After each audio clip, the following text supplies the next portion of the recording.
¿sí? La membrana plasmática es una membrana semipermeable que deja pasar unas cosas y otras no. Deja pasar por difusión pasiva a favor de gradiente sustancias hidrofóbicas, ¿no? Y las sustancias que son hidrofílicas tienen que pasar a través de acuaporinas, permeasas o transportativo cuando van contra el gradiente, ¿no? Son pequeñas moléculas. Pero lo que vamos a ver hoy es que la membrana también puede invaginar y hacer un endosoma, como es este caso. Normalmente esta vía vamos a ver que va a acabar fusionando estos endosomas con otro compartimento que es un lisosoma. El lisosoma es un compartimento que tiene enzimas líticas, ácido, y entonces ahí degrada. Esto es algo muy parecido a lo que pasa en el cuerpo humano, o sea, nosotros tragamos el alimento y se degrada en el estómago, ¿de acuerdo? Vamos a ver al final de hoy de la clase que también puede haber una polimerización de actina, ¿no? Y podemos tener que la membrana se protrude, o sea, se expande para, por ejemplo, obtener sustancias grandes, como puede ser una célula apoptótica o una bacteria, ¿no? Vamos a ver también que estos compartimentos intracelulares va a haber un tráfico de membrana. ¿Por qué? Porque nosotros, por ejemplo, este soy yo el día de mi gestación, ¿no? O sea, yo en un determinado momento fui solamente una célula y de esta célula aparece lo que veis vosotros delante. ¿Cómo se forma un ser adulto a partir de un huevo? Bueno, pues la información que está en el ADN se va a pasar a proteínas. Las proteínas van a interaccionar entre ellas, como hemos visto. Y eso va a crear un ser humano. Entonces, las proteínas que se van a sintetizar van a ser de 3 clases. Carol, despierta. Cuando hago este tipo de pausas así como un poco dramáticas es porque voy a decir algo importante. Entonces, las proteínas que habíamos dicho que salían del ADN se pasaban a ARN, ¿os acordáis, no? Entonces, vamos a ir dibujándolo, vamos a poner un poco lo que hemos aprendido en un contexto gráfico. ¿Por qué? Porque, repito, vosotros sois una generación muy visual y os cuesta mucho expresaros. Eso es así. O sea, normalmente la gente cuando envejece siempre dice, no, la gente ahora no estudia nada, ¿no? Es muy gracioso cuando leéis libros, por ejemplo, de pedagogos de la época romana, ¿no? Y todos decían, en mi época sí que estudiábamos y tal, ¿no? Como los de ahora, ¿no? O sea, la gente cuando se vuelve adulta piensa, pero sí hay una cosa que es muy diferente entre vosotros y nuestra generación, y es que vosotros sois la generación de la pantallita. Antes de acostar, que estáis viendo memes, ¿no? Viendo Instagram y todo ese tipo de cosas. Nosotros leíamos libros, y por eso yo tengo una capacidad, ¿no?, de dicción extraordinaria, como todos habéis comprobado, ¿no? Soy un pico de oro. Como vosotros no tenéis la capacidad que tenemos nosotros, por favor, y sois muy visuales, utilizad gráficos. Entonces, os voy a pedir el día de hoy que estéis haciendo dibujos constantemente, porque si no sabéis dibujar, os falta digamos, una habilidad, ¿no?, para expresaros, que vosotros sois visuales, utilizad esa... ¿Quieres irte más para atrás o algo para tener más campo? Igual sí, ¿no? ¿Tú estás bien? Sí, bien. Entonces, vamos a ver. ¿Dónde está la información? Entonces, el ADN es esta cadena, muy bien, pero como esto es muy complicado, ¿no? Es una cadena así tridimensional, le vamos a poner solamente con una, ¿os acordáis, no? 5', 3'. Está al lado de abajo, pero no la vamos a poner por un tema de claridad. ¿Ok? Entonces, ¿qué hacemos? No os crucéis de brazos, ir haciendo este mismo esquema. Porque yo voy a esperar por vosotros. Si voy muy rápido me lo decís, ¿de acuerdo? Y voy más despacio. Pero viene bien que vayamos utilizando los gráficos como una manera, ¿no?, de expresarnos. Una imagen vale más que 1000 palabras. Entonces, teníamos una proteína, estaba codificada en el Open Reading Frame, que básicamente era esto, ¿no? ¿Os acordáis, no? Y había una secuencia reguladora antes de la TG, ¿qué era? ¿Cómo se llamaba esa secuencia reguladora?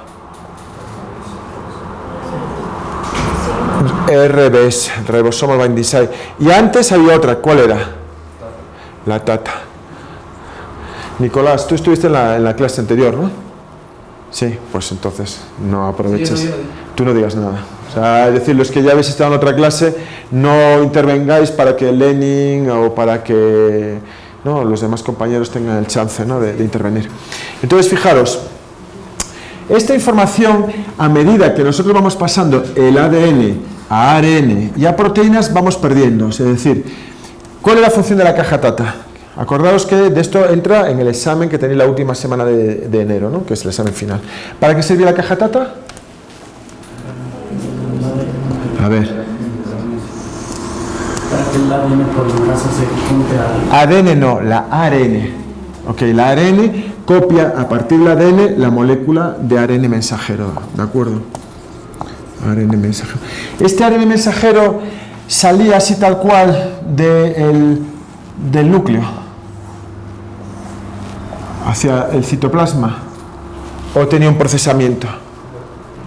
¿Os acordáis que los eucariotas teníamos la información en intrones y exones? ¿Qué salían? ¿De aquí que se eliminaban? ¿Los intrones o los exones? Ok, entonces quedaba mucho más corto. ¿Había otra modificación más que ocurría? Salía así tal cual. ¿Qué era lo que había aquí? Aquí había RNasas. ¿Cómo evitábamos que esto se degradase? Con la cola polía y ¿qué más? Y con el CAP, ¿os acordáis? Entonces ahora sí, ya puede, esto ya se ha procesado, se ha eliminado los intrones, esto sale. Y cuando, como lleva el RBS aquí, cuando encuentra el ribosoma se une al RBS y a partir del primer auge se empieza a traducir la proteína. Esto es lo que habíamos visto, ¿de acuerdo? Y esto van a ser proteínas desnudas. ¿Qué quiere decir? Que solamente es la proteína, o sea, la proteína va a tener un N y un C terminal, proteína desnuda. Pero va a haber dos tipos de proteínas más, que se van a sintetizar en el retículo endoplasmático. Entonces, el retículo endoplasmático es una cisterna, aquí se van a fijar los ribosomas, y los ribosomas, cuando produzcan la proteína, van a generar proteína que va a estar en el lumen del retículo endoplasmático, o vamos a ver cómo, eso lo vamos a ver hoy, mediante la translocasa vamos a tener que la proteína se puede incardinar en esta membrana plasmática. O sea, vamos a tener proteínas desnudas, fijaos, ir copiando, ¿de acuerdo? Desnudas. Vamos a tener proteínas que se sinteticen en el lumen del retículo endoplasmático. Estas proteínas, la diferencia con las que se sintetizan en el citoplasma es que aquí normalmente se le añaden azúcares. Van a estar glicosiladas. O van a estar, digamos, con dominios transmembranas en el interior de la membrana plasmática. Entonces, ¿qué tres tipos de proteínas hay? Desnudas, glicosiladas, o sea, con azúcares, glicosiladas, hacer el diagrama, y transmembrana. ¿Lo veis, no? Está grabando, ¿no? El sonido. Bien. Entonces, fijaros, ¿cuál es la diferencia entre estas dos y esta? ¿Cuál es? Venga, vosotros. ¿Cuál es la diferencia entre las glicosiladas de transmembrana con respecto a las desnudas? Así, a nivel de biología celular.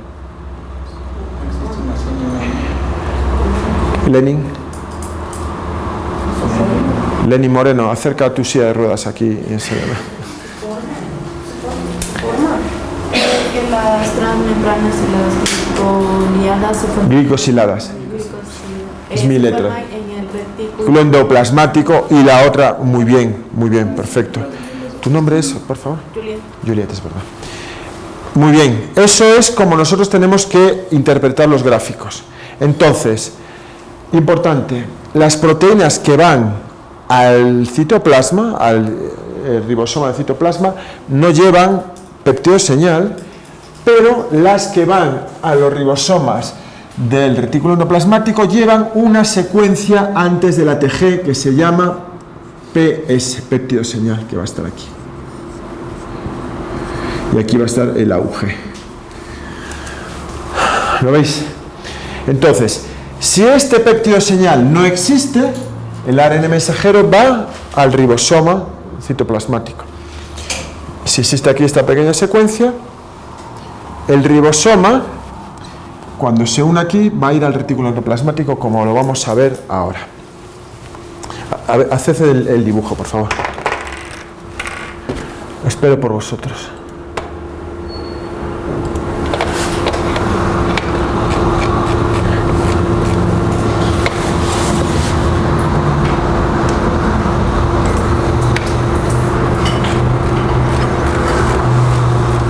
Entonces vamos a ver cómo es ese péptido señal. Lo que tengo aquí, ¿qué es? ¿Proteína o es ADN? Porque tiene N y C terminal, ¿de acuerdo? Entonces, aquí estaría el primer, la metionina, ¿de acuerdo? Y lo que hay aquí son una secuencia de 5 a 30 aminoácidos. Si tengo, por ejemplo, una secuencia de 30 aminoácidos, si fuera ADN, ¿cuántos serían nucleótidos?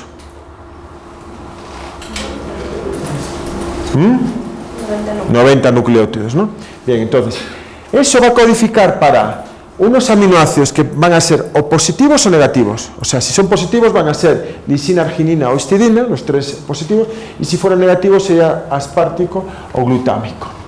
Luego viene una serie de aminoácidos hidrofóbicos y luego viene una serie de aminoácidos, los aminoácidos tipo C, que son aminoácidos característicos para que la peptidasa, que es una proteasa, corte por aquí. ¿Para qué corta por aquí? Para eliminar el péptido señal, ¿de acuerdo? Y dejar la proteína sola. Entonces vamos a ver qué efecto tiene el péptido señal.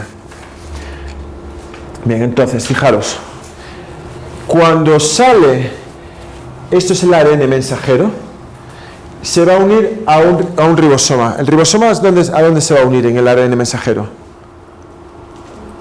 Al ribosomal binding site, ¿de acuerdo? Si ahora aquí hay un péptido señal, cuando se sintetiza, ¿lo veis que se está sintetizando aquí la proteína? ¿Sí? ¿Lo veis, no? Esta péptido señal se va a unir a la SRP, Signal Recognition Protein. Cuando se unen, ¿qué le pasa a esta proteína? ¿Qué le pasa a esta proteína? Se dobla porque cuando, sabéis, hay interacciones, las cargas hacen que el otro se doble, ¿de acuerdo? Al doblarse se puede unir a un receptor para la Signal Recognition Protein que está en la membrana del retículo endoplasmático. Y ahora, este ribosoma se va a guiar al traslocón, se va a quedar ahí, ¿lo veis? Así es como los ribosomas que estaban en el citoplasma se quedan pegados al retículo. Esto sería retículo liso. Y ahora, como tiene los ribosomas, el retículo endoplasmático rugoso. ¿Lo veis? ¿Ok? ¿Y por qué un ribosoma se une al retículo endoplasmático liso? Porque tiene el péptido señal que se une a esta proteína se une al receptor y ahora el ribosoma queda ahí. Una vez que el ribosoma ya se ha quedado pegado al traslocón, esta proteína se marcha y la proteína adaptadora también se marcha y queda ya solamente el ARN, el ribosoma, y ahora el ribosoma, fijaros, la primera parte va a quedarse pegada al traslocón, va a hacer esto. Entonces, es importante que vosotros hagáis este dibujo. Tengo el traslocón aquí y el ribosoma. Entonces ahora, lo primero que sale se va a quedar pegado aquí. Y ahora lo demás se va a quedar, esto es el N y ahora va a quedar así. Y lo demás se va a empezar a formar aquí. ¿Lo veis? Cuando ya se ha acabado la proteína, se corta por aquí y esto va a ser el C terminal de la proteína y esto sale porque esta especie de traslocón parece una porina, pero tiene la capacidad de abrirse y que este trocito salga a la membrana. Y cuando está ya en la membrana va a ser degradado, ¿de acuerdo? Queda como una proteína desnuda, ¿de acuerdo? Y posteriormente va a venir unas enzimas que le van a poner azúcares, que es la diferencia con la proteína desnuda de aquí. Pero en un primer momento sí, es como la proteína desnuda, ¿de acuerdo? Bien, veis aquí que la proteína se está plegando, ¿no? Bueno, pues en el interior del retículo endoplasmático va a haber proteínas que van a ayudarla a plegar, que eran proteínas llamadas chaperonas, ¿ok? Entonces van a ayudar a que la proteína se pliegue. ¿Os acordáis? Si nosotros, perdón un momentito, si tenemos información, esta información yo la puedo plegar y hacer una máquina que es un avión en el fondo, ¿no? Y tiene que tener varios plegamientos. Las proteínas que van a ayudar a plegar eso son las chaperonas. Entonces hay otra cosa curiosa que quiero que veáis luego más adelante con un video, es bien interesante, y es que cuando la secuencia de aminoácidos tiene 20 aminoácidos flanqueados bien por 2 aminoácidos positivos y 2 negativos, este traslocón reconoce eso como un dominio transmembrana. Entonces esto se abre y el traslocón queda aquí metido, insertado. Y sigue produciendo la proteína por aquí. Aparece otro dominio transmembrana, se abre y queda aquí. Entonces de esa manera se va cosiendo la proteína en la membrana plasmática.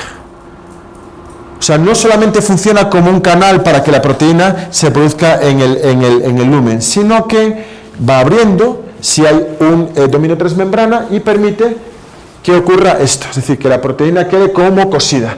Y esto es lo que permite hacer proteínas de estas tipo aquaporinas o tipo porinas, hacer poros, ¿lo veis, no?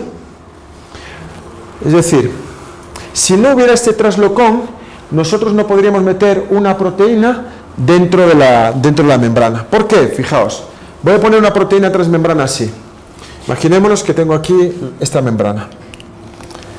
Vemos la bicapa lipídica, ¿lo veis, no? Si yo tengo una proteína así, por ejemplo, esto en rojo voy a ponerlo lo hidrofóbico y esto va a ser lo hidrofílico. ¿Lo veis? Lo negro es hidrofílico, lo rojo. Yo no puedo pasar lo hidrofílico a través de la membrana porque esto es rechazado. La única manera es esta, es decir, que cada vez que pasan 20 aminoácidos, esto se abra y se queda aquí metido. Y sigue por aquí, aparece otro de 20 aminoácidos, chas, ahora empieza a hacer por aquí, aparece otro de 20 aminoácidos, chas, y lo va cosiendo. Los 20 aminoácidos son hidrofílicos. Los 20 aminoácidos son hidrofóbicos. Son 20 aminoácidos hidrofóbicos, 1, 2, 3, 1, 2, 3, 20 hidrofóbicos y seguidos de aminoácidos negativos o positivos. Cuando el traslocón reconoce esta secuencia, abre para que pase. ¿Cuánta distancia tendrán los 20 aminoácidos aproximadamente? ¿Cuánto medía el espesor de la membrana plasmática? ¿Cuántos nanómetros? Entre 5 y 10 nanómetros. Entonces esos 20 aminoácidos van a medir entre 5 y 10 nanómetros también, para que encajen ahí. ¿Se ha entendido eso? ¿Sí? Bueno, entonces, fijaros, esto es teoría y la teoría es aburrida. Si nosotros no la integramos, nos olvidamos de la teoría. ¿Cómo hacemos para saber? Hacemos preguntas y tratamos de ver si lo entendemos. Entonces, ahora os voy a enseñar, vamos a aplicar esto a los 3 grandes vías de transporte de vesículas dentro del citoplasma de una célula eucariota. Va a haber 3. Fijaos que hago pausa histriónica para que Estefan Loyo copie. Va a haber la vía secretora regulada, la vía secretora constitutiva y la vía endocítica. Bien, entonces, esto que os voy a contar es muy básico, muy básico. ¿Os acordáis cuando estábamos aprendiendo a leer genes? Que os dije, si vosotros me leéis ATG, TAG, estáis leyendo bien, pero si me lo leéis al contrario, estáis haciendo lo mismo que un niño cuando dice, en vez de decir mi mamá me mime, me dice am, ¿no? Todo el mundo se ríe de ellos, ¿no? Porque están leyendo al revés y es un cachondeo, ¿no? En plan, ja, ja, ja, y es la típica anécdota que se recuerda. Entonces, cuando vosotros no entendéis esto, no entendéis cuál es el tráfico en el citoplasma. Entonces, ya hasta repito los chistes, Nicolás. Cuando sea la inauguración del metro, si vais el primer día, os vais a encontrar un montón de gente que cuando venga al metro va a hacer así. ¿Por qué? Porque están acostumbrados a los buses de Quito, pero el metro para en todas las no hace falta llamarlo, para en todas las estaciones. Entonces, al segundo día no va a haber nadie que haga eso, pero el primer día habrá, ¿no?, gente que haga esto al metro. Yo lo he visto, Yo lo he visto porque claro, yo cuando voy a Madrid, voy en el autobús, en el avión con todos los ecuatorianos. Siempre hay alguno que cuando llega al metro lo hace así, ¿no? Y yo estoy allí y me parto de risa, ¿no? ¿Por qué no? Pero no están acostumbrados, claro, o sea, es desconocimiento. Entonces, por favor, no hagáis así en el tráfico de membranas. Entonces, vamos a ver. Estas son proteínas que están en el lumen, ¿no?, del retículo endoplasmático, ¿sí? Estas son proteínas, la verde es una proteína transmembrana, lo veis aquí, ¿no? Bien, entonces, Nicolás, callao, los que ya están en otra clase. Si yo tengo una proteína que no tiene péptido señal, ¿puedo utilizar la vía secretora regulada? Sí, no, razona tu respuesta. La que no tiene péptido señal no son las que están en el citoplasma. Sí. Por lo que... Señoras y señores, Lenin Moreno, muy bien. O sea, si no tiene péptido señal, esa proteína va a ser secretada en el citoplasma, por lo tanto nunca va a estar dentro de una vesícula. Claro, está dentro de una vesícula si es sintetizada dentro del retículo endoplasmático. ¿Se entiende? ¿Esta proteína transmembrana tiene péptido señal? Sí, porque está hecha en el... Exactamente. Ahora lo veis claro, ¿no? Perfecto. Muy bien. Entonces, fijaros, las proteínas que se van a quedar en el citoplasma, por ejemplo, estructurales o lo que sea, se hacen sin péptido señal. Y estas proteínas, las que se sintetizan en el retículo endoplasmático, son o bien para ser secretadas, como por ejemplo la amilasa, ¿no? En la boca yo tengo amilasa. Entonces, vamos a utilizar siempre reglas mnemotécnicas. ¿Para qué sirve la amilasa? La amilasa, ¿qué? Degrada almidón, ¿no? Entonces, ponemos un ejemplo práctico de la amilasa. La saliva, o sea, como pan, y la amilasa ya lo va ablandando, ¿no? O, por ejemplo, cuando tomamos chicha, ¿no? La chicha, cogen las viejas de la Amazonía, la mastican, entonces la amilasa corta el almidón de la yuca, la convierte en azúcar, y entonces así la levadura puede hacer alcohol, ¿de acuerdo? Si no, le cuesta mucho. Entonces, la amilasa utilizará esta ruta, ¿no? ¿Lo veis? Si yo necesito una proteína aquí en la membrana plasmática, ¿qué proteínas serán? Esas son las proteínas reguladoras, ¿os acordáis? Si esto fuera la membrana y yo soy una proteína que está en la membrana, ¿no? ¿Tu nombre cómo era, por favor? Kevin, imagínate que es una hormona que me viene a activar. Actívame. Pon ahí un puño o lo que así. Me activa, cambio, y ahora puedo pasarle mi señal a la siguiente proteína. Transducción de señal, lo vamos a estudiar a la vuelta de vacaciones, ¿de acuerdo? Una hormona, entonces, ¿qué pasa, por ejemplo, si yo él es la hormona de crecimiento y yo soy una proteína transmembrana que tiene una mutación y aquí en vez de tener AAA tengo TAA y no tengo esto? No, él no me va a poder activar, yo no voy a poder pasarla y me voy a quedar bajito, simplemente por una mutación en la proteína transmembrana. ¿Cómo va la proteína transmembrana desde el retículo endoplasmático? A través de la vía secretora constitutiva. Habéis tomado nota de esto, ¿no? Bien. La tercera vía es la endocítica, que, fijaos, toda la vía endocítica es acabar en el lisosoma. ¿Lo veis, no? Puede ser o bien que haya un receptor y ese receptor, digamos, se une a, por ejemplo, una bacteria o una célula apoptótica y la va llevando hasta el lisosoma. Y en el lisosoma se funden los dos compartimentos y es degradada y las partículas salen hacia el citoplasma, como si fuera el estómago, ¿de acuerdo? Esta, por ejemplo, también es parte de la vía endocítica. Si yo, por ejemplo, ¿qué es lo que hay en la vía endocítica? Hay enzimas líticas. ¿Dónde se van a producir las enzimas líticas? ¿Las enzimas líticas que van al lisosoma van a tener péptido señal, sí o no? No. ¿Por qué no? Lenin. No, Lenin, sí o no, pero tienes que salir aquí y demostrarlo con datos, con pruebas. Lenin. Bien.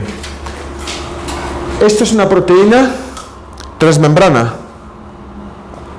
No, estas transmembranas no. Imaginémonos que es una proteína, una proteasa, por ejemplo, que hace falta para el lisosoma, ¿no? ¿Qué proteasas tenemos en el estómago humano que hemos estudiado en el periodo 1? Decidme una. Estudiamos dos, ¿acordáis? ¿La cual?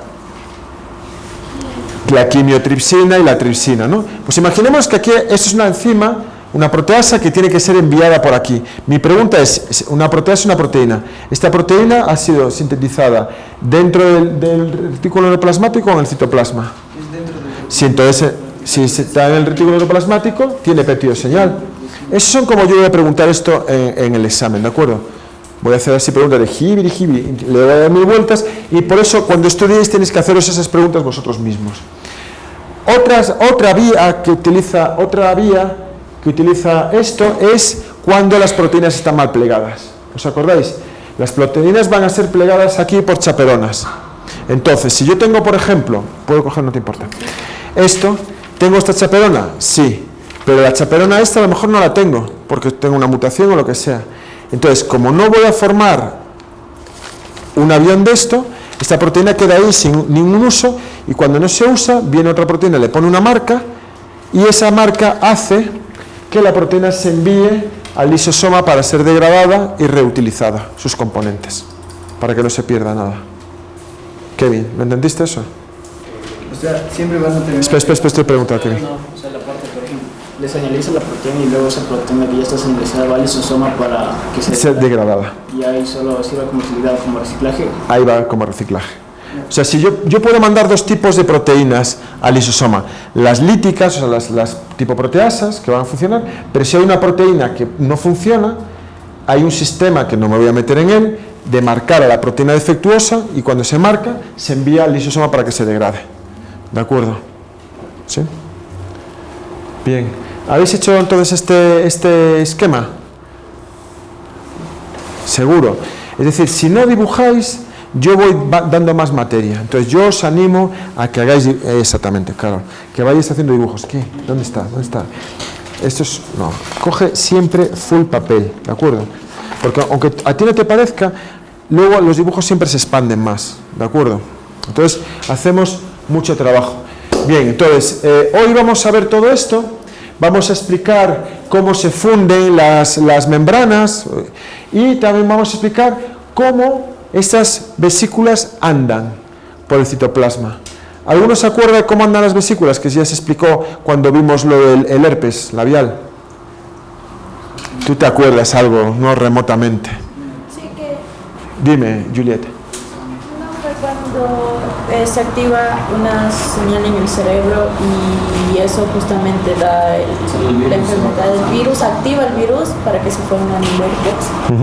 Pero ¿cómo se movía el virus desde la cabeza a los labios? ¿Te acuerdas? Entonces, fíjate, si lo quieres hacer bien, ¿qué tendrías que hacer? Salir a la pizarra y hacer varios dibujos. ¿Te vienes conmigo? Venga, va.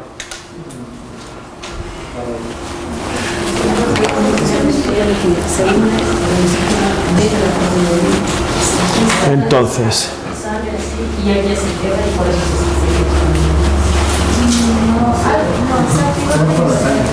no, yo te ayudo con el dibujo. Entonces, fíjate, ¿por qué te voy a ayudar? Porque en general no dibujáis muy bien. Entonces, no, claro, yo le voy a poner el dibujo de base. Entonces, esto es una neurona.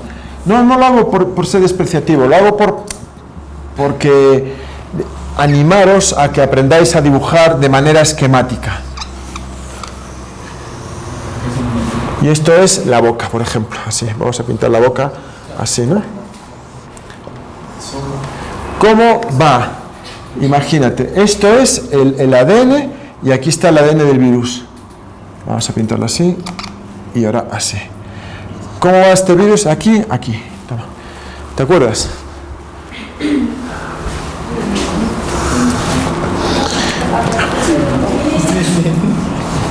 Lo primero, hay que estresar al animal, porque el virus detecta el estrés.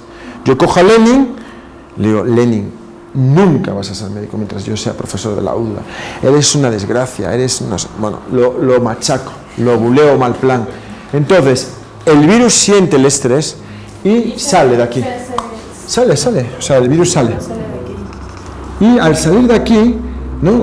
Aquí se forma la cápside y al salir de aquí sale con parte de la membrana. Dame esto. Sí, vale, y ahora tenemos el virus así. Y ahora esa membrana va a coger 2 patitas de dineína, ya lo vamos a ver, y esas patitas van a ir andando por los microtúbulos de actina. Y cuando llegue aquí, va andando. Esas patitas andan así.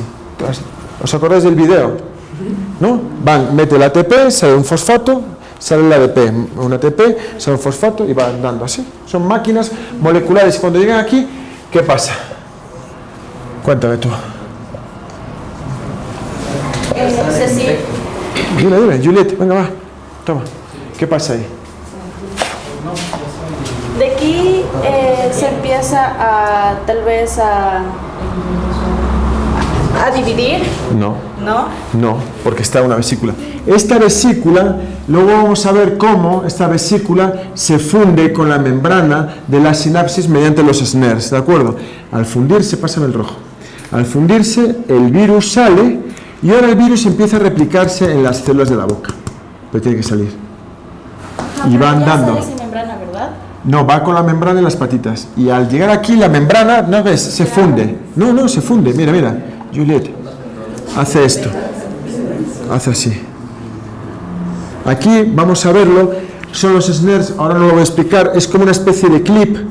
Y estos clips, al enredarse aquí, lo que hacen es que la membrana, como es fluida, se abre así un poro y el virus sale.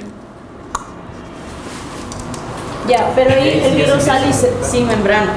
Ahí el virus sale sin membrana, empieza ya a proliferar por aquí.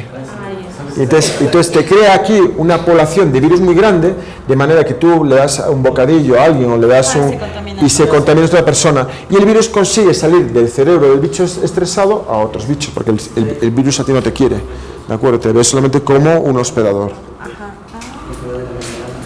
Entonces, fijaros, esto ocurre lo mismo, ¿de acuerdo? Estas vesículas van a unirse a esas patitas. Y lo que vamos a ver hoy es que dependiendo de las proteínas que estén aquí, por ejemplo, COP1 o COP2, si COP2 se une a estas patitas, las patitas van aquí. Si en vez de haber COP2 hay otra proteína que se llama COP1, las patitas en vez de estar así, están así. Y como siempre tienen el mismo movimiento, van en el sentido contrario. Eso lo vamos a ver hoy, ¿de acuerdo? Lo que vamos a ver es lo que se llama el tráfico de membranas, cómo las membranas se van moviendo por el interior celular. Esto que os estoy contando no es digamos, algo que podamos olvidar, sino que es básico, ¿de acuerdo?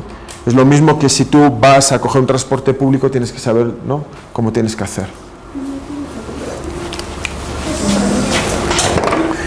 Por ese motivo, con lo que vamos a ver hoy, vamos a saber cómo las proteínas van a alcanzar los distintos lugares en la célula. ¿De acuerdo? Vamos a ver cómo, por ejemplo, cuando se le pone azúcares, dependiendo del tipo de azúcares, hacemos que una proteína vaya al lisosoma o vaya a la membrana. Porque los azúcares, como habíamos visto en la semana anterior, servían para darle una identidad, darle una dirección, una localización, ¿una qué? Una especificación de posición, como si fuera una dirección postal, ¿de acuerdo? Entonces, bueno, hemos visto esto, lo del traslocón, perfecto. Entonces, fijaros, nosotros, las proteínas se van a glicosilar. Entonces, fijaros, estas proteínas que están en la membrana, ¿dónde van a tener los azúcares? ¿En la parte externa o la parte interna? En la parte interna, seguro, ¿no? Sal, Lenin, ven, vamos, señálame dónde están los azúcares. ¿Dónde están los azúcares? Si esto en verde es una proteína transmembrana, ¿dónde van a estar los azúcares? La parte externa, no interna, dijiste interna. Sí, pero ahora les retribuyo. Ya, ok. Entonces, fíjate una cosa. ¿Dónde, Lenin, voy a hacerte una pregunta tipo examen, Kevin, tú también, ¿dónde se van a poner los azúcares, en el retículo endoplasmático o fuera del retículo endoplasmático? Analizar la imagen. Los azúcares es adentro. ¿Por qué? Del retículo endoplasmático. ¿Pero por qué? No me lo digas, profe, sal aquí y demuéstramelo con esto para beneficio de tus compañeros. Porque las... Lenin, sal. Porque las proteínas glicosiladas se encuentran dentro del retículo endoplasmático. Las proteínas que se van a poner los azúcares se encuentran aquí dentro, porque esto cuando se lleva, al final siempre la parte que está al interior del retículo endoplasmático queda en la parte externa de la membrana plasmática. ¿Está claro? ¿Y eso tiene algún tipo de explicación evolutiva? Por supuesto. Hace 2 semanas, ¿os acordáis cuando estábamos viendo la teoría endosimbiótica?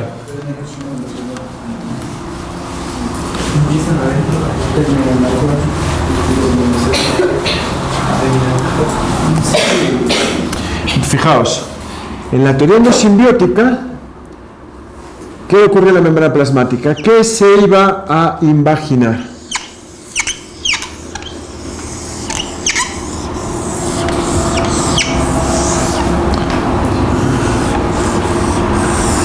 Y esta invaginación iba a dar lugar a la membrana nuclear y al retículo endoplasmático. Entonces, fijaros, si yo tengo una proteína aquí y aquí le meto los azúcares, esta proteína, imagínate que viene para aquí, estaría así, ¿no? ¿Lo veis, no? Y si va para aquí, está así. De esa manera, lo que se sintetiza en el interior, al final va a estar en el exterior. Digamos, esto se explica de una manera topológica, ¿no? por la espacialidad de la... Pero hay una razón evolutiva. Entonces, esto con el tiempo desapareció y dio lugar a la membrana nuclear y al retículo endoplasmático. Lo veis ahora, ¿no? Y de esa manera yo sé que esto va a ser un compartimento para glicosilasas. El retículo endoplasmático se continúa con el aparato de Golgi. Bien, vamos a ver esto. Entonces, fijaros, por ejemplo, esto no va a entrar en el examen, ¿no? Esto sería el retículo endoplasmático.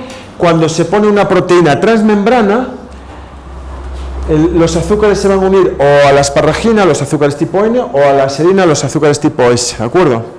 Hay unos aminoácidos que van a aceptar. Entonces, estos que están siendo adicionados con azúcares, por ejemplo, si yo os explico, si os pregunto, ¿en qué parte de la célula se van a adicionar los azúcares del sistema AB0 sanguíneo? En el retículo endoplasmático. ¿Y cómo van la proteína que tiene los azúcares del sistema AB0 hasta la membrana plasmática? ¿Siguiendo la vía secretora regulada, la constitutiva, la endocítica? La secretora la constitutiva, ¿de acuerdo? ¿Veis cómo esto es muy poca materia, pero hay que tenerla muy bien relacionada, ¿de acuerdo? Y la relacionamos haciéndonos preguntas a los compañeros, ¿de acuerdo? Entonces yo, por ejemplo, le puedo preguntar una cosa a Lenin. Si Lenin no sabe, lo pico para que se esfuerce y ese tipo de cosas. Y así vamos entre todos sacando, ¿no? Entonces, obviamente, estos son procesos muy coordinados. Y fijaros, cuando tenemos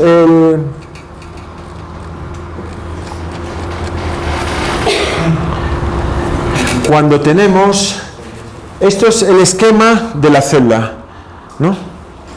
Retículo endoplasmático, aparato de Golgi, pero fijaos una cosa, las vesículas salen del retículo endoplasmático y se funden con el ERGI, que es como una estructura intermedia entre el aparato de Golgi y el retículo endoplasmático. De aquí salen otras vesículas y se funden, y las vesículas, fijaros, salen de la primera cisterna con la segunda, de la segunda a la tercera, de la tercera a la cuarta. Es un sistema ordenado. Esto es exactamente igual que la UDLA.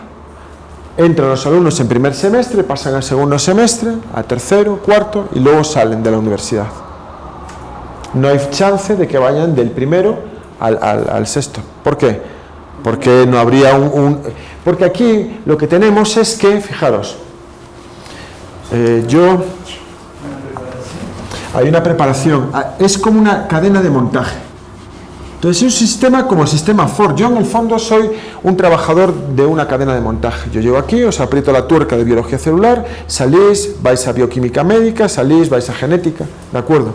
Y vamos de esa manera. Entonces fijaros, si yo tengo aquí, esto es el núcleo, esto es el retículo endoplasmático, y aquí se sintetiza en estos ribosomas la proteína A.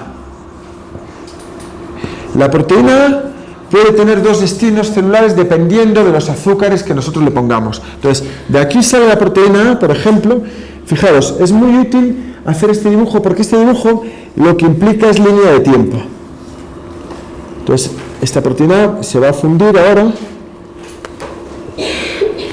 en la primera cisterna del aparato de Golgi, y aquí se le va a poner una serie de azúcares, así, 1, 2 y 3, y aquí se le va a poner otros azúcares, a esta misma, pasa lo mismo, le voy a poner así,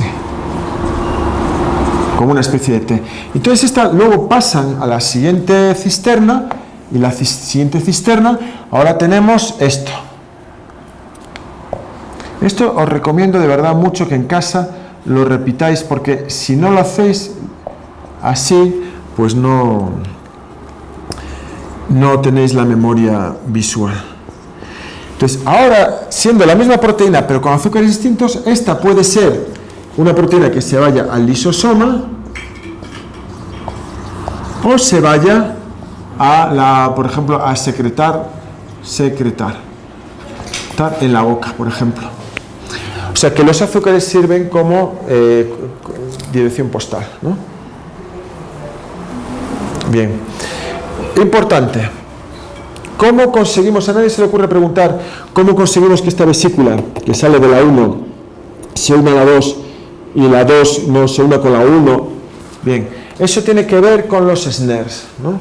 Los SNRs son estas proteínas de membrana que vamos a ver aquí. Son algo... Aquí he puesto varios dibujos de SNR. Va a haber el SNR de la vesícula, que va a ser V-SNR, vesicle SNR, o el del receptor, ¿no? T-SNR. Es una forma de representarlo. Hay varios, por eso he puesto para que... Pero básicamente es esto. El SNR tiene esta forma y el receptor tiene esta. Entonces, cuando se encuentran, se entrelazan. Y al entrelazarse, crean una tensión aquí. Recuerda registrar el kit de clase antes de salir del aula. Entonces, se entrelazan y al entrelazarse crea una presión dinámica que hace que esto fuera como dos dedos.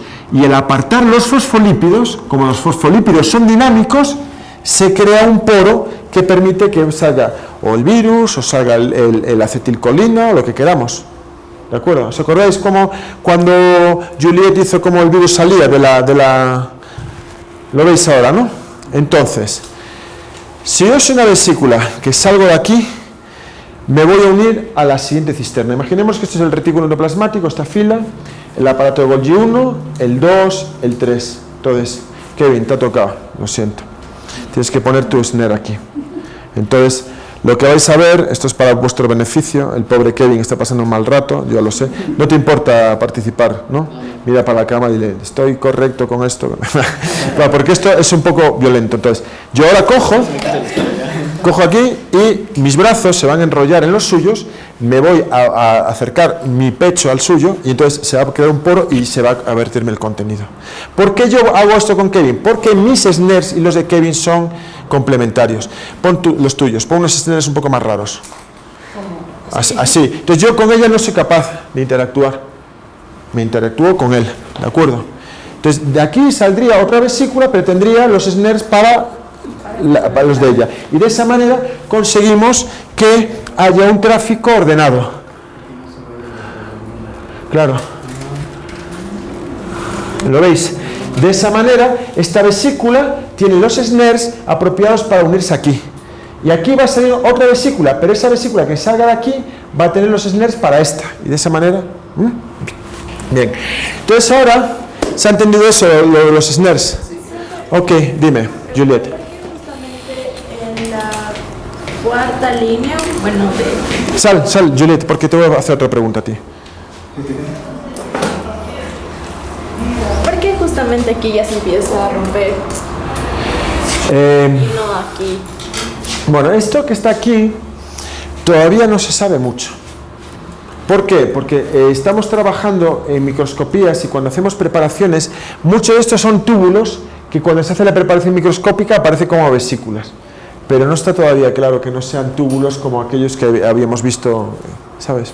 Entonces, esto todo, como el ERGID ¿lo habéis estudiado vosotros en el colegio? No, porque se está diciendo que es un compartimento, que es medio tubular, o sea, todavía son zonas donde la gente sigue investigando. Y hay mucha investigación con esto, ¿por qué? Porque esto, esta ruta es la misma ruta que tenemos en nuestro cerebro. Nosotros dependemos de esta ruta para liberar los neurotransmisores. Cuando yo hago esto, digo, dedo, muévete, hay una liberación de ¿qué? De acetilcolina. ¿Cómo se libera la acetilcolina? Fusionando esta vesícula de acetilcolina aquí, el neurotransmisor sale y me activa el músculo, ¿de acuerdo? ¿Sí? Bien. Juliet, el Botox es una toxina que se une a los SNERS e impide que se libere la acetilcolina. ¿Cómo afectaría el Botox a la relajación del músculo liso de mis arrugas? O sea, si yo, por ejemplo... No quedas más estirado. Quedas más estirado porque mi cara, fijaos, veis una arruga aquí, ¿no? Bien, esta arruga, yo cuando me levanto por la mañana no la tengo, porque estoy como muy relajado. Cuando me tomo 2 o 3 cafés ya me estoy viendo la prensa, ya estoy viendo los exámenes de los alumnos diciendo, Dios mío, los mato, y se me tensa la cara. Entonces, si me meto Botox, lo que hace la toxina botulínica es que se une a los SNERS. ¿Cómo actúa? Venga, hazme un dibujo. Pongo una sinapsis. Y todos vosotros quiero trabajando, haciendo el dibujo. ¿Quieres que te viene una sinapsis, Juliet? Sí. Vale. No, yo te la pinto. Todos trabajando, ¿de acuerdo? Entonces, borro aquí. O sea, hace que se esté relajada, ¿no es cierto? Sí. O sea, si yo te doy... Fijaros, el Botox es la toxina más potente que hay en el mundo. Lo produce una bacteria que se llama Clostridium botulinum. Es una bacteria que crece en las conservas mal hechas. Por lo tanto, se mueren muchos hippies y es una bacteria que hace una... Bueno, esto no debía grabarlo, pero bueno. Que hace una limpieza, ¿no?, de determinado tipo de cosas. Dejadme un tiempo muerto. Yo una vez fui a la Floresta y cometí el error de comprarle una conserva a un hippie. Le dije, ¿está autoclavada? Sí. Llego a casa, lo abro y salió así. Porque había crecimiento, no había estado autoclavada. Si yo cojo ahí hay Clostridium y hay producción de toxina botulínica. Si veis alguna vez una lata de sardinas o de atún hinchada, hay que botarla, porque ha habido crecimiento. Y es crecimiento normalmente de bacterias anaerobias y Clostridium es la más común. Entonces me planteé un dilema ético. Digo, ¿voy a junto al hippie y le aviso o no? En un primer momento dije, no, la aviso y así, va eliminando así a todos sus amigos. Pero al final fui a una persona y me acerqué por allí y le dije, oye, ¿autoclavaste la conserva? Sí. ¿Autoclavaste la conserva? Y, no, le había echado limón. Qué estúpido. Y claro, el limón eso no lo mata, ¿no? Entonces, claro, puedes matar a una persona así. Bueno, 1 gramo de toxina mataría a toda la humanidad diluida, ¿no? O sea, es muy potente. Entonces, a ver... Tú tienes, no sé si se ve bien aquí porque me estoy quedando ya sin tinta, esto es, ¿no? Y aquí viene la vesícula, ¿no? Con las patitas. Y esto tiene unos SNERS para unirse con unos SNERS aquí. Hemos dicho que la toxina botulínica se une a los SNERS. ¿Cómo haría la toxina botulínica para evitar que este neurotransmisor, la acetilcolina, se libere y me active el músculo de mi cara? Cuéntame, Julieta. Tal vez tiene de diferente forma. No, simplemente acordaos. O sea, la toxina botulínica es algo que se pone entre este SNER y este y lo bloquea la unión. Pones aquí algo así. ¿Podría cambiar algo aquí? No, se une ahí, claro. Entonces no hay liberación y el músculo no se contrae y la cara se me pone así como de recién levantado. Y ya está. ¿De acuerdo? Sí, porque muchas veces los Botox crean como, no son virus, sino infectan a los labios y les hacen... No se te hinchan. Sí, como que crean... No lo sé. Son cosas... Creo que esos ya son efectos secundarios. Yo creo que son efectos secundarios. Yo creo que aparte del Botox te meten algún colágeno, algo así, para que se te monten a los labios. O sea, y luego claro. Claro, te crea como que infección en los labios. Bueno, no lo sé, inflamación, más que infección, inflamación. Fijaros, yo he tenido el honor de conocer a los transexuales del colectivo Cochinelli, que creo que le van a dedicar una parada del metro aquí en Quito. Eran transexuales que tuvieron que pelear para derogar la ley de la prohibición de la homosexualidad en el Ecuador. Hasta el año 1997 era ilegal ser homosexual, era delito. Entonces, claro, yo imagínate, si yo soy homosexual, a mí no se me nota, si estoy delante de un chapa no se me ocurre, ¿no?, hacer así, ¿no? O sea, obviamente, porque sé que está prohibido.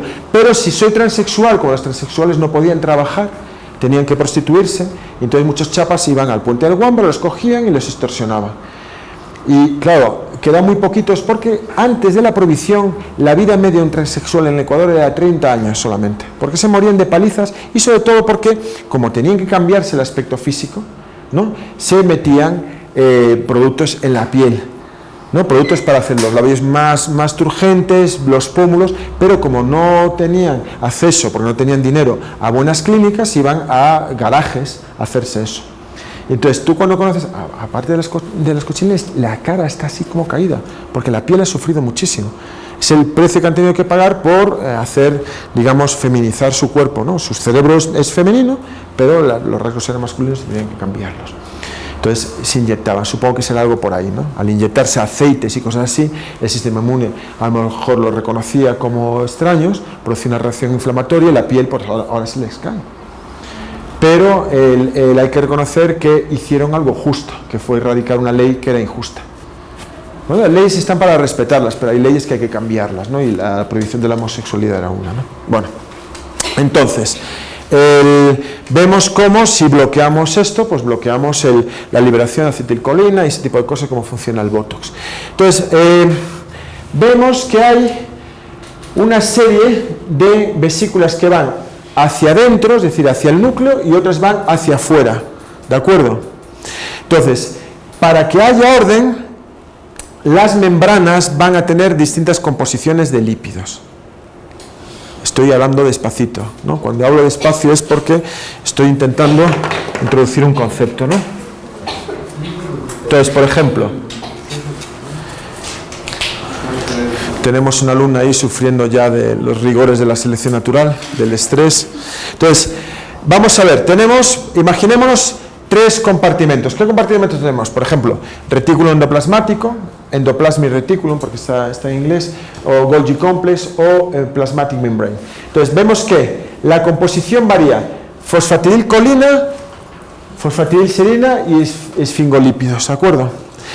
Por favor, ¿os acordáis que la semana pasada vimos que la membrana plasmática era simétrica? ¿Qué quería decir? Que había distinta composición en la parte externa y la parte interna, ¿no? Pregunta de examen. Si una célula tiene mucha fosfatidilcolina en la membrana plasmática, ¿será joven o será vieja? Vieja, ¿de acuerdo? Cuando tenía mucha fosfatidilserina. Entonces vemos que la composición entre los 3 membranas varía en esos 3 componentes. De esa manera la célula sabe, ¿no?, qué compartimento se trata, ¿no?, el sistema. Pero fijaros una cosa, como estamos constantemente mandando vesículas para arriba y vesículas para abajo, estamos mezclando los fosfolípidos. Para crear orden en ese desorden, ¿no? Si yo soy, por ejemplo, el retículo endoplasmático y tú eres aparato de Golgi, yo tengo una composición distinta a la tuya, pero te estoy mandando vesículas, al final tú te vas a parecer a mí, porque te estoy mandando vesículas con mis componentes, ¿no? ¿Sí cachas eso? Bien. Para evitar eso, hay unas enzimas que lo que hacen es cambiar los fosfolípidos, para que cada compartimento tenga sus fosfolípidos. ¿De acuerdo? ¿Sí? Entonces, eso pasa a todos los niveles. Entonces, fijaros, cuando se forma el endosoma, soma es corpúsculo, endo porque es entra, donde en el exterior de la membrana plasmática había unos fosfolípidos, ahora están hacia el interior, ¿lo veis? Entonces, cada vez que estamos mandando vesículas entre compartimentos, estas enzimas tienen que reajustar los fosfolípidos para que tengan la composición que tienen que tener. Ok. Entonces, ¿cómo se forman estas vesículas?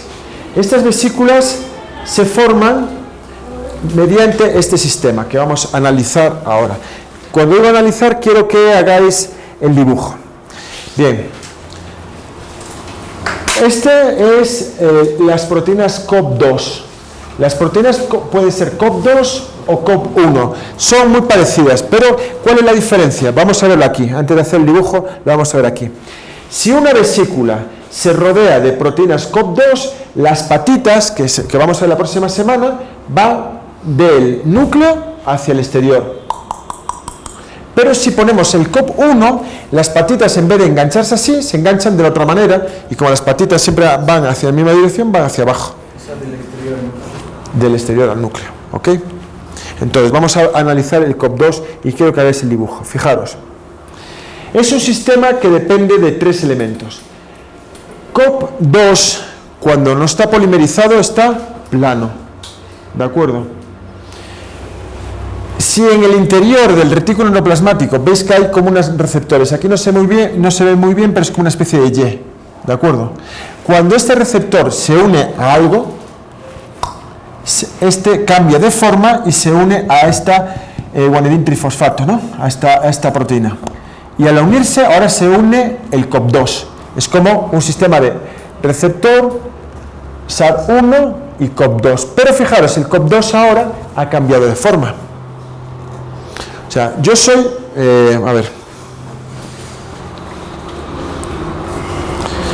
yo soy COP2 y estoy así. Imaginemos que tengo un receptor aquí. Cuando este receptor le entra algo, méteme un puño aquí. Ahora yo cambio de forma y expongo mis cargas. Entonces, ahora mis cargas va a permitir que el que tiene una carga negativa, se puede pintar, ¿no? Dame tu mano. ¿Qué? Entonces, fíjate, yo estoy así, imagínate así, ¿no? Las cargas no están expuestas. Entonces, ahora, este receptor que tengo aquí encuentra algo que transportar, mete. Entonces, ahora cambio de forma, plan. Y ya expongo esto y ahora os pasa a vosotros lo mismo. Lenny, tu mano para allá, para Nicolás. Gírate un poco. Y estoy curvándome y estamos creando como una especie de pellizco en la membrana, ¿lo veis? ¿Sí? Luego tiene que venir otra proteína que se llama la dinamina, lo vamos a ver ahora con la clatrina, que lo que hace es esto, estrangular, ¿de acuerdo? Si yo tuviera, por ejemplo, ¿tu nombre es? Camila, imagínate que yo tuviera unas manos poderosas, ya las tengo, ¿no? Pero mucho más, y yo te cojo así y te hago, ya tu cabeza haría, ¡pum!, caería. Eso es lo que hace la dinamina, ¿de acuerdo? Es una proteína, sí, estrangulante, y ya tenemos esto. Sí, entonces, al final, cuando estas proteínas se acidifican, la COP2 va a desaparecer. ¿Por qué? Porque cuando se acidificaban, ¿qué le pasaban a las manos? ¿Tu nombre cómo es que siempre me olvido? Juan Pablo. ¿Qué le pasa a la carga negativa de Juan Pablo? Entonces, se repelen. Y pasaba lo mismo con los virus, ¿os acordáis? Cuando entraba un virus en el endosoma se acidificaba y el virus se abría. Y esto es lo mismo, esto se produce, pero al acidificarse se suelta. Haced el dibujo, por favor. Al acidificarse, la vesícula se vuelve cubierta. No. Cuando ocurre esto, al pH que está aquí, esto se va a polimerizar y va a cambiar de forma. Pero a medida que esto luego va evolucionando, se puede acidificar y al acidificar, esto se abre. Y de esa manera pues se puede fundir con otro compartimento. Haced el dibujo, por favor. Porque al hacer el dibujo vosotros practicáis, memorizáis y yo tampoco os meto más materia. Profe, ¿cómo se llamaba la que estrangulaba? Dinamina. Sí, ahora vamos a ver. Estas son las COP, ¿no? Que puede ser la COP1 o la COP2.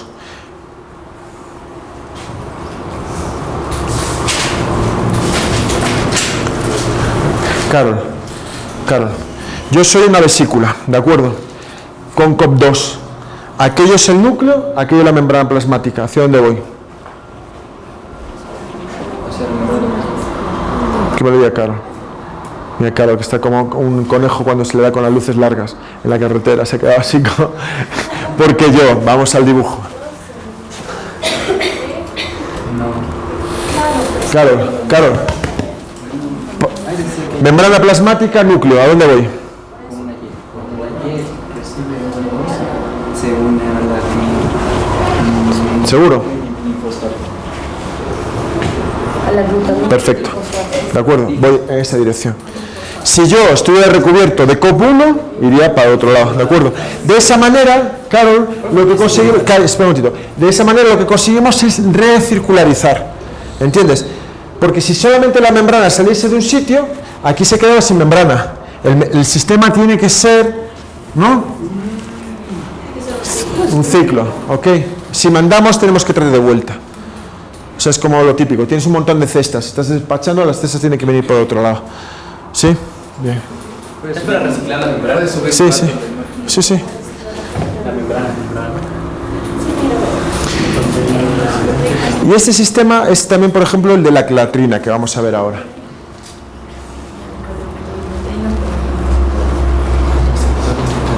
Ahí se...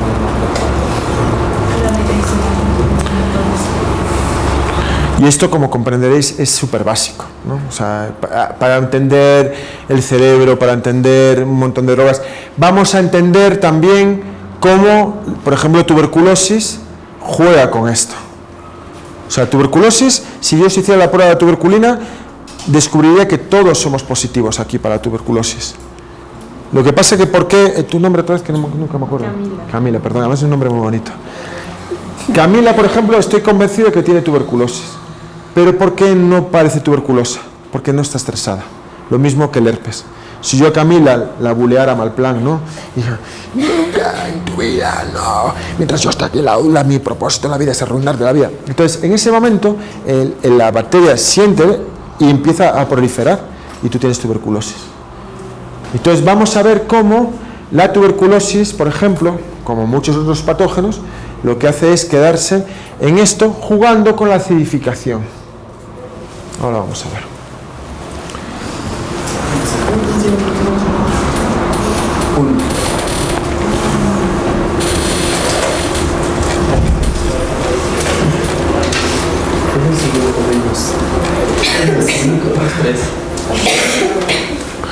Mirad, vamos a estudiar un poco la ruta endocítica. La ruta endocítica, estas son las vías de entrada de sustancias grandes en el interior de la célula. Nicolás, tú estás de gratis aquí. ¿Y estás hablando? Ya, pero sabes que no puedes hablar. Es una cortesía que estés aquí. Y si encima me hablas, ¿no? Bien. Entonces, tenemos que pueden entrar por endocitosis mediante clatrina y la dinamina. Esto lo vamos a ver ahora con más calma. La caveolina es muy parecido, ¿no? Es muy parecido a la clatrina o la COP2. Es el mismo sistema, ¿no? Una proteína que está así, un receptor que se une y hace esto. Bien. Y luego estos son cosas que todavía se están investigando, que no son de clatrina, no son caveolina, pero todavía no tenemos claro cómo funcionan, ¿de acuerdo? Porque la ciencia sigue produciendo información. Vemos cómo cuando el compartimento se acidifica, la clatrina suelta y estas membranas, estos endosomas, se van acidificando, como habíamos visto al principio, ¿os acordáis? La primera que habíamos visto, esta es por aquí, ¿no? Vale, muy bien. La primera que habíamos visto la ruta endocítica. Hay un endosoma temprano, un endosoma tardío. ¿Ves que va como poniéndose más oscurito? Porque se va volviendo más ácido. Y cuando está muy ácido, se mete en el lisosoma. Por ejemplo, tuberculosis, cuando es internalizada, hay un receptor, la reconoce, entra y se queda en el endosoma temprano. ¿Por qué? El paso del endosoma al endosoma temprano es porque adquiere una bomba de protones que se llama RAP5. Cuando RAP5 está funcionando y acidifica esto, entra otra que es RAP7. Y esta acidifica más y cuando está muy acidificada esto se une y se funde. ¿De acuerdo? ¿Qué es lo que hace tuberculosis? Impide que se ponga RAF7. Al no ponerse RAF7, no vienen las snares apropiados y la bacteria se queda ahí en el endosoma temprano. Calentito, a gusto, le entran los nutrientes y ahí se queda, hasta que pasa a otra persona. Hay otras bacterias que se quedan en el endosoma tardío. Hay otras bacterias, como Legionella, yo trabajé 5 años con Legionella, que se quedan durante 10 horas en el endosoma temprano. Cambian de cubierta, se ponen como una cubierta de neopreno, ¿no? O sea, como un traje de goma, y cuando tienen eso, se dejan ir hasta el lisosoma, se alimentan del lisosoma, multiplican hasta 200, revientan la célula y salen a la otra, por ejemplo. Entonces, vamos a ver los tipos, ¿no? Anda por aquí esto. Entonces tenemos la endocitosis, que es cuando la membrana se invagina, o tenemos la fagocitosis y la macropinocitosis, que es muy parecido, también en este caso es mediada por receptores, como aquí ya lo vamos a ver, pero como existe una polimerización de la actina, ¿no? Si esto es la membrana, la actina hace que salgan los pseudópodos y la meta para adentro, ¿de acuerdo? ¿Cuál es la diferencia entre fagocitosis y pinocitosis? Y hago pausa para que copiéis, ¿entiendes? Porque la típica pregunta, fácil de poner en el banco de preguntas, ¿no? La fagocitosis es que tú coges algo sólido, una bacteria, un virus, una célula apoptótica, y la pinocitosis es básicamente moléculas pequeñas o líquidos, ¿de acuerdo? Entonces no necesitan receptores y las cosas. Bien, entonces las diferencias entre la fagocitosis y la endocitosis, se mueve ahí esto sí. Las diferencias entre la endocitosis y la fagocitosis es una pregunta típica en esta parte del temario de biología celular, ¿de acuerdo? O sea, te puede poner esto, yo puedo quitar los nombrecitos y podemos discutirlo, ¿de acuerdo? Entonces, fijaros, siempre ocurre lo mismo. Aquí tenemos una fagocitosis de un cuerpo apoptótico. ¿Veis esto aquí? Los cuerpos apoptóticos tienen esta forma. Luego os voy a enseñar una fotografía mía personal de un cuerpo apoptótico de microscopía electrónica. Entonces son reconocidos por un receptor, ¿de acuerdo? O sea, los receptores son, pues eso, de moléculas propias de los cuerpos apoptóticos, y esos receptores normalmente funcionan de la siguiente manera, ¿no? O sea, yo tengo varios receptores. Joder, la verdad es que se me quedo sin tinta, pero rapidísimo. Entonces, cuando esto reconoce algo, estos receptores tienden a opsonizar, es decir, a tener esto. Perdón. ¿Lo veis, no? Por favor, que no sea yo solo el único que estoy haciendo este tipo de cosas. ¿Veis cómo van rodeando, no? Y además, la actina empieza a polimerizar, y al polimerizarse hace que esto se cierre. ¿De acuerdo? ¿La actina? Sí, la actina polimeriza, ¿no? Bien, entonces, ahora tenemos el fagosoma. El fagosoma va cogiendo RAF5, RAF7, ¿de acuerdo? Y cuando ya está muy acidificado, se funde con el lisosoma. ¿Qué ocurre en la endocitosis? La endocitosis también hay un receptor. En vez de haber actina, hay clatrina. La clatrina se forma. Cuando se empieza a acidificar, la clatrina se despolimeriza. De RAF5 va a RAF7 y de RAF7 lisosoma. Es prácticamente muy parecido, ¿de acuerdo? Obviamente hay siempre, por ejemplo, estos componentes, los receptores, se reciclan. En vez de ir hacia el lisosoma para ser degradados, que es una estupidez, se van otra vez para la membrana, ¿de acuerdo? Claro, o sea, es como si tú estás produciendo croissants, los metes en una cesta, y cuando te llegan las cestas vacías, no coges la cesta y la tiras y compras otra, ¿no? Siempre lo que se pueda reciclar se recicla. ¿Ok? Bueno, entonces, esto por ejemplo es un trabajo que hice yo, que lo publiqué en el año 2014, y yo utilicé una porina de una Acinetobacter baumannii. Es una bacteria que está en los hospitales y que se creía que era medioambiental. Con este trabajo es uno de los primeros trabajos que se demuestra que Acinetobacter baumannii empieza a trabajar ya como un patógeno. ¿Qué es lo que hace la porina? La porina, cuando entra en contacto con las células humanas, hacen que o bien se suiciden o bien se autodigieran. Esto es una célula apoptótica. Fijaros, si el tamaño de una célula normal es así, más o menos, Esto es lo que queda en la célula apoptótica. La célula apoptótica, cuando tú tienes una señal de apoptosis,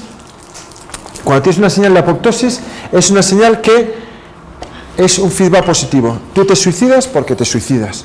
Entonces vas perdiendo, vas encogiéndote y tus sustancias van saliendo para alimentar al resto del organismo. Y cuando eres muy pequeño, viene un macrófago y te lo come por fagocitosis.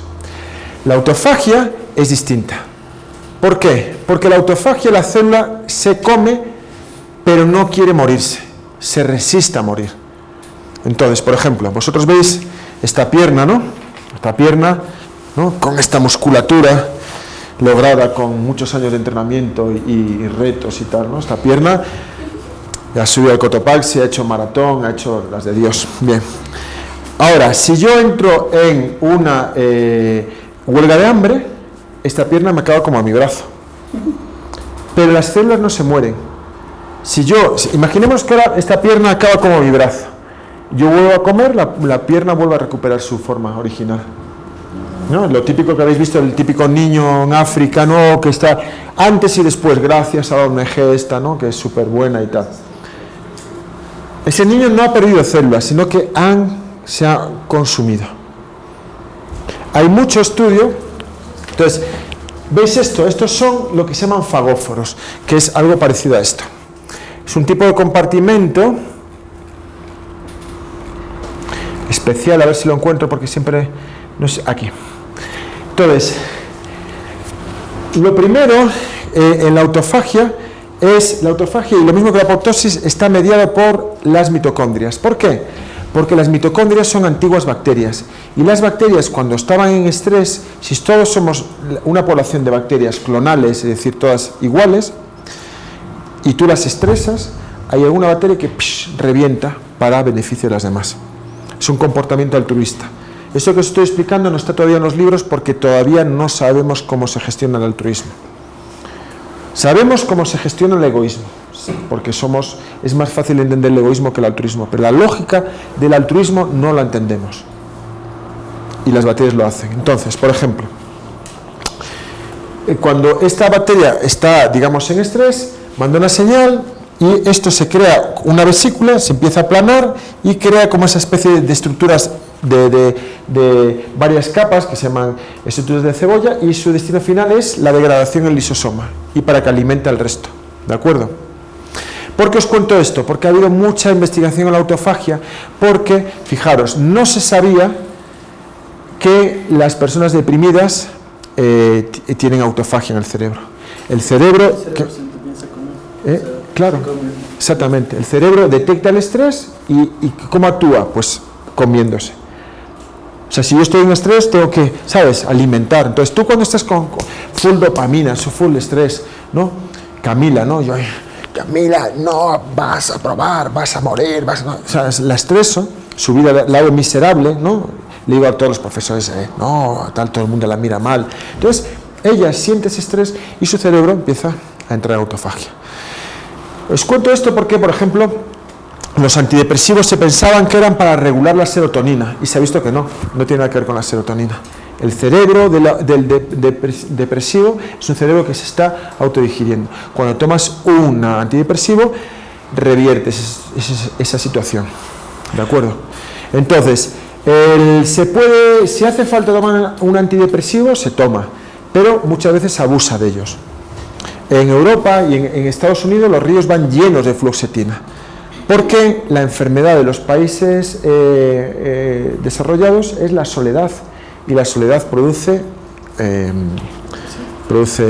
dame eso, no chupes ya eso. Entonces, fijaros, ¿cuál fue la primera pregunta que os hice el primer día de clase?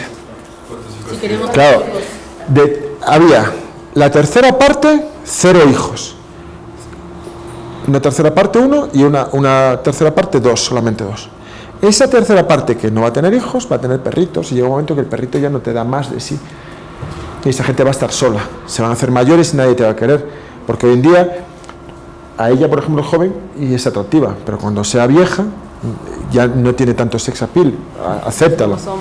acéptalo. Entonces, es cuando tendrás que meterte botox y todo ese tipo de cosas para intentar engañar, bueno, ese tipo de cosas.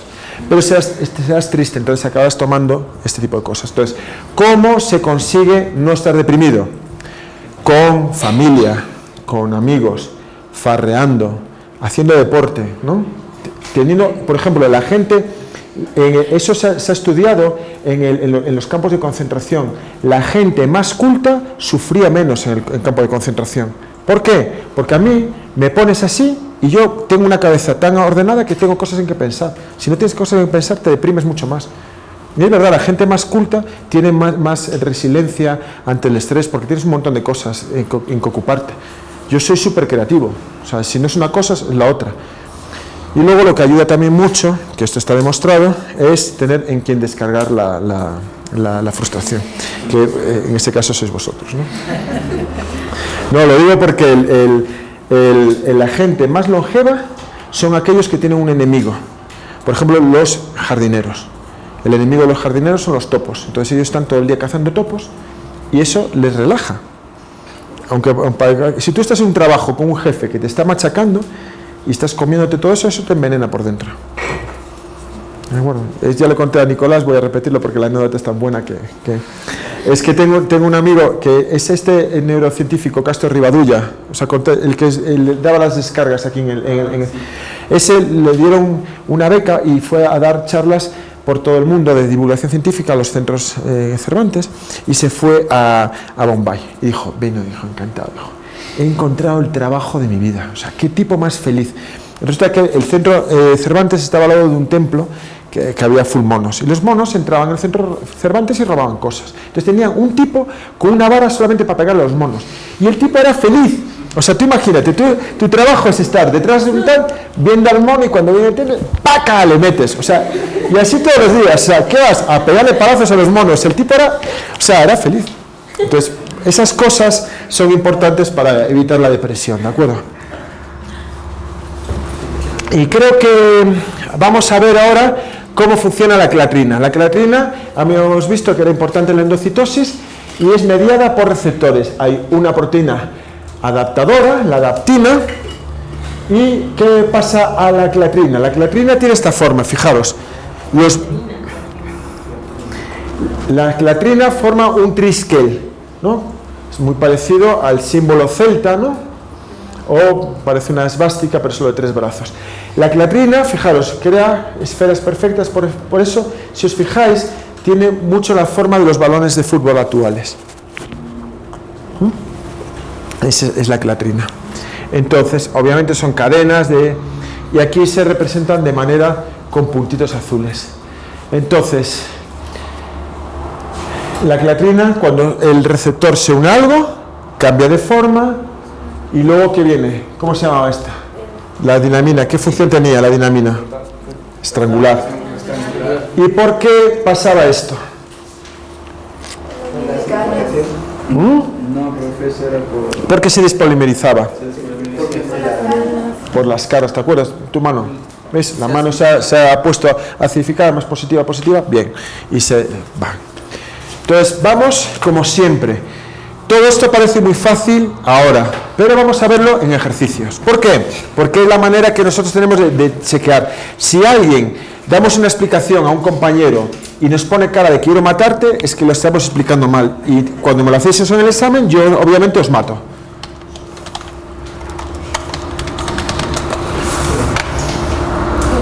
Vamos allá, venga. Oh, mira la camiseta. No se había reparado. Venga, vamos con esta pregunta. ¿Qué función tiene la vesícula A en todo este proceso? ¿Qué características tiene? Esto es, por ejemplo, el típico examen. Entonces, ¿qué me diríais? Carol, ¿tú ves bien? Porque te veo ahí forzar la vista. ¿Ves bien sin gafas? Pues vente para aquí. Estos son los sitios de la muerte. Aquí la experiencia es intensa. Mira, yo a Lenin le echo la mano así. ¿Por qué? Porque digiere o sea, puede... ¿Cómo lo explicarías? ¿Entiendes? Kevin, ¿te das cuenta? ¿Cómo explicarías que la A es un lisosoma? todo más oscuro. Espera, le he preguntado a Lenny. A Eric, perdón. Kevin. Yo hago un esfuerzo aprendiendo vuestros nombres, no como vosotros que me es profe. ¿Qué? Pero no para mí, tus compañeros. Habla para tus compañeros. Más oscuro como que se acidifica. Más, exactamente. Muy bien.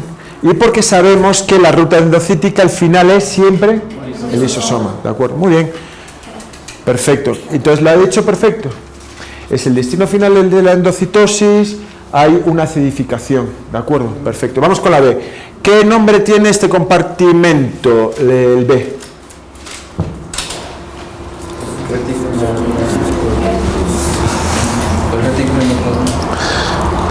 ¿Cómo? ¿Por qué, Lenny? ¿Por qué, Juliet?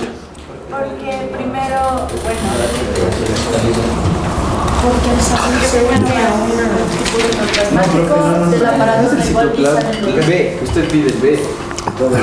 No, pero es que todo es ¿Qué es lo B? Ahí, es que no se ve, hay una flecha que B señala hacia aquí. Entonces, si es eso, es... Oye, Lenny no para de hablar, ¿eh? A ver, dile, quítale el protagonismo a Lenny, dime. Es del aparato de Golgi, ya que sería la última vesícula del aparato. Gracias. Perfecto. Es lo último que hay entre el sistema de membranas y la membrana plasmática. Entonces, ¿por qué tiene estas evaginaciones? Porque son las vesículas. A ver, entonces, ahí, fijaros, son las vesículas. ¿Puedes explicarme más? ¿Entiendes? Cuando vosotros decís son las vesículas, él piensa que está hablando conmigo y tú tienes que pensar que estás hablando con alguien que sabe menos que tú, para dar una explicación más rica. Teoría endosimbiótica. Lo de la evolución. ¿Y qué? ¿Qué me explicas con eso? Nada, ¿entiendes? Me tienes que explicar, no, la teoría endosimbiótica, una bacteria se junta con la otra y crea una célula más compleja, bla, bla, bla. Es que luego en los exámenes la gente dice, es que yo le puse evolución. Y yo, ya. Él me puso, ¿qué me dijiste tú? Que esas cosas son las vesículas. Esas cosas son vesículas, claro. Esas cosas son vesículas. ¿Cuál es mi actitud? Eliminarte el pool genético. Cuéntame más. Dale valor a tu respuesta.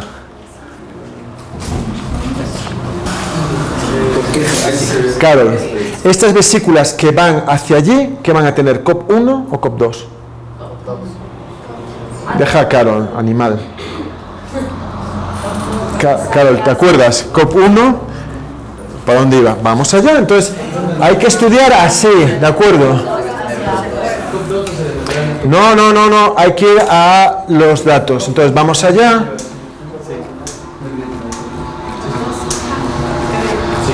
Creo, a ver. No, yo sí digo COP2. Yo sí digo.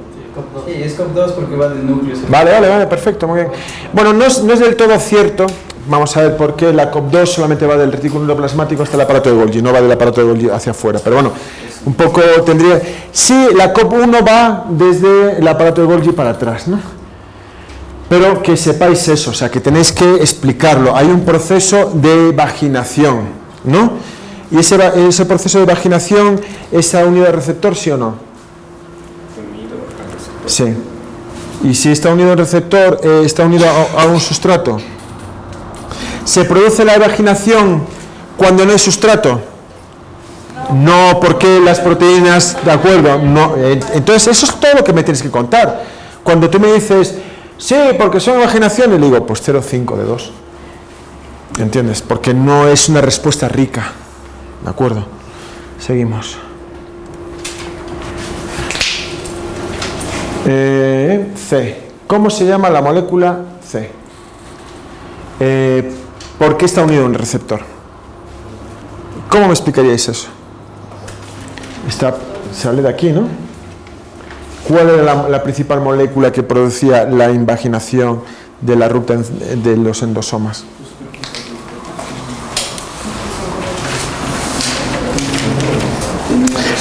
O sea, ¿veis cómo tenéis que trabajar esto en grupo y haceros las preguntas? ¿No? Y os vais pinchando unos a otros, claro, grupos siempre, ¿de acuerdo? ¿Cómo? Bien, vamos a aquella... ¿Hiciste el dibujo de los tipos de endocitosis que había? Vamos a los tipos de endocitosis. Entonces, Acordaos, si no se hace estos dibujos, no se memoriza, ¿de acuerdo? Todo esto requiere que organicemos nuestro conocimiento. A ver, había esta aquí al final. ¿Qué tipos de endocitosis había? Y las que no se conocían. La que le hemos dado más peso es a la de la clatrina. La caveolina es muy parecida, o sea, cuando veamos la caveolina, creo que está por aquí. Anda por aquí la caveolina. Es parecida a la clatrina, ¿veis? La caveola son moléculas que se van uniendo y van haciendo como clip, ¿no? Pero la más estudiada es la de la clatrina. Entonces, volvemos a la pregunta. ¿Qué molécula es esta, Carol? No deja Carol. ¿Cuáles eran las moléculas que había? La clatrina, la caveolina y las otras. ¿Cuál será? La clatrina, bien. Entonces, la clatrina está unida a un receptor, ¿por qué? No, lo expliqué antes. ¿Qué? La carga de los... Dime, Camila. Por un receptor, porque el receptor, si se une a algo, ¿te acuerdas? Que tú me hacías lo del puño, mete. Chao. Cambio. ¿Entiendes? Si no hay el receptor, yo estoy así y no produzco el pellizco. Carol, ¿sí? ¿Eres capaz de explicarlo así? Dibujos, ¿de acuerdo? Bueno, entonces...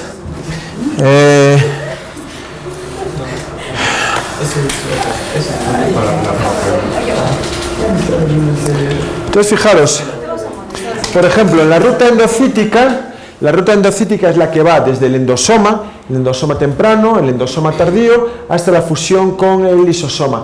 Estas son bacterias todas que interrumpen el tráfico de membrana en distintos puntos. Mycobacterium tuberculosis y Salmonella typhimurium paran el endosoma en el estadio temprano, impiden que se ponga el RAF7, ¿de acuerdo? Hay otras bacterias como Coxella burnetii que se quedan en el endosoma tardío o en el lisosoma.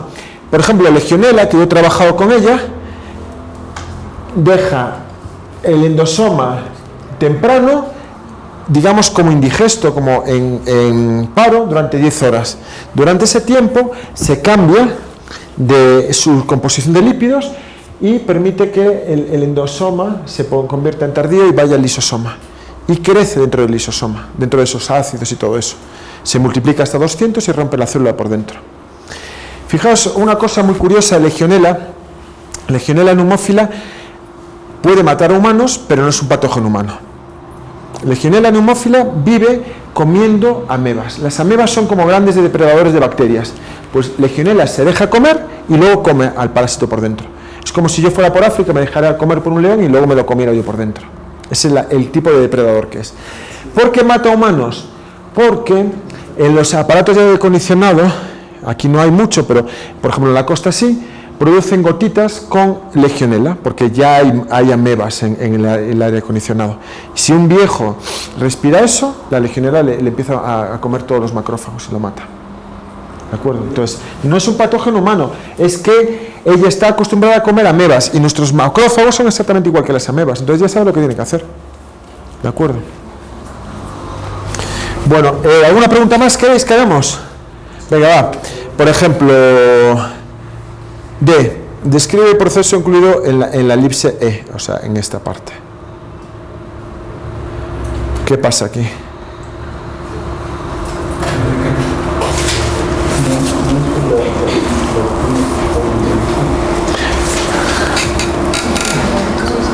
Entonces, ahí ocurren varias cosas. Como ocurren varias cosas, no podéis describir una cosa con una sola frase. Primero, ¿qué ocurre? ¿Qué hay aquí? Polimerización. Aquí hay... ¿Por qué hay despolimerización? Porque acaba de adquirir una TPasa que está acidificando. Se acidifica, ¿qué pasa con las cargas? Se repelen. Entonces, estos monómeros se despolimerizan, vuelven a estar en esa posición y normalmente vuelven a la superficie para recircularizar, ¿no?, el sistema. ¿Sí? Entonces es así como lo hay que explicar. Venga, otra pregunta. Esta. Una porina, es decir, una proteína transmembrana, ¿utiliza la vía secretora constitutiva o regulada?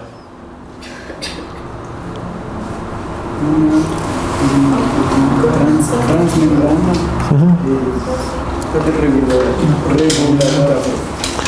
Reguladora. Error. Vuelva en el segundo semestre.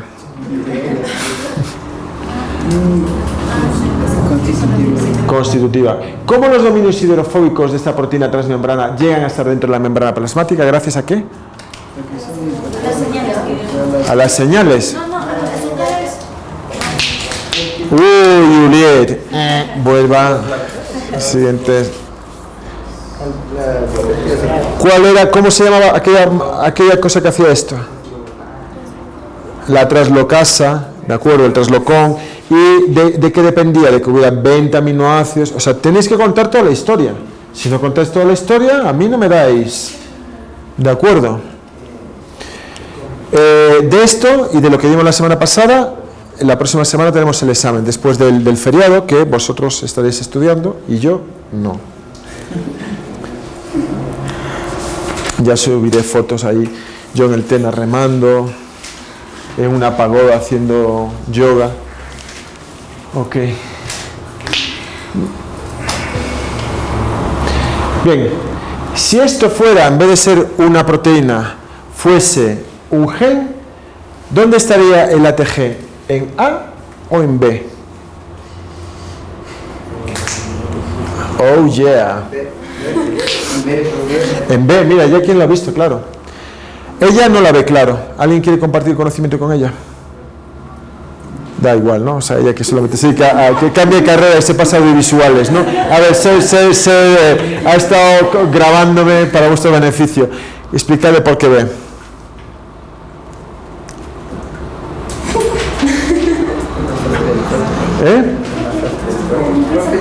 ¿Por qué hablas para tu camisa? Habla para todos, dime. Porque ahí está la tijerita que corta. Ahí está la tijerita que corta, lo mato.